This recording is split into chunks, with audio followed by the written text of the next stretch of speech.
دا عمر رضی الله تعالی عنہ چې کله شهید کېدو د شهادت واقع ډیره درناکه ده.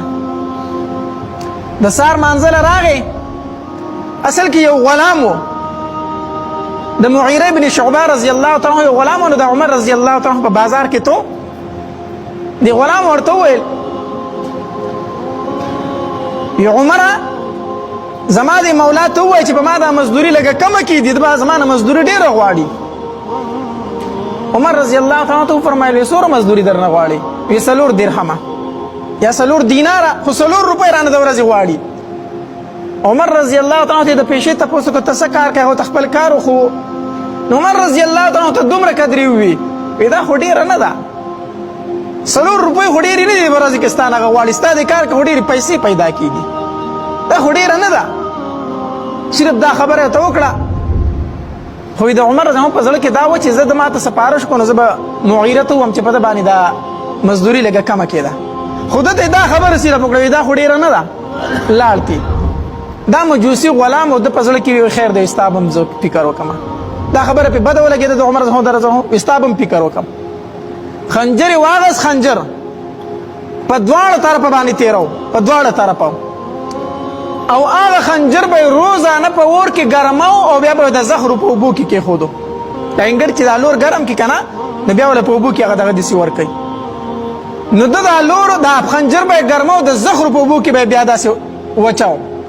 دې دپاره وي که د زخم نه مړ نه شي، خو چې د زخرو د وجې نه خو بیا مړ شي که نه. خنجر یې پسې تیار کړو عمر رضی الله تعالی عنہ پسې.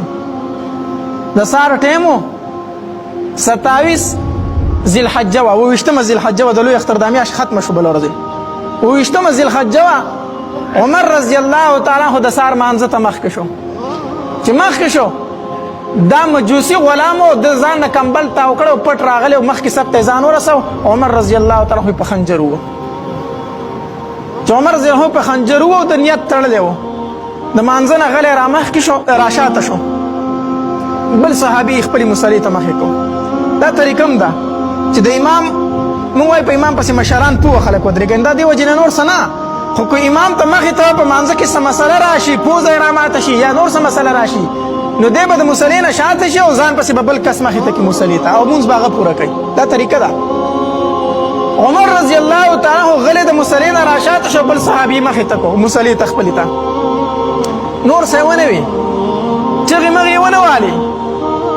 صحابه په غلام ورمنډه کړه، غلام سره خنجر و. په دې تلو تلو کې 14 صحابه په خنجر والو، 14 صحابه نور هم شهیدان کړو. بل یو هوښیار صحابي و، هغه سره غټ کوټ، هغه پې زر هغه ورتاو کو.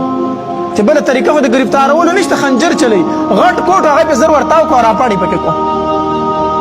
خو ده کوشش وکړو د غلام چې ځان په خنجر ووي، نو صحابو ورته زر لاسونه ونیول، ځان یې وجې بیا هغه ورته لاسونه ونیول، ځکه چې تپوس ترې وشي چې ته ولې راغلی یې. ګرفتار یې کو.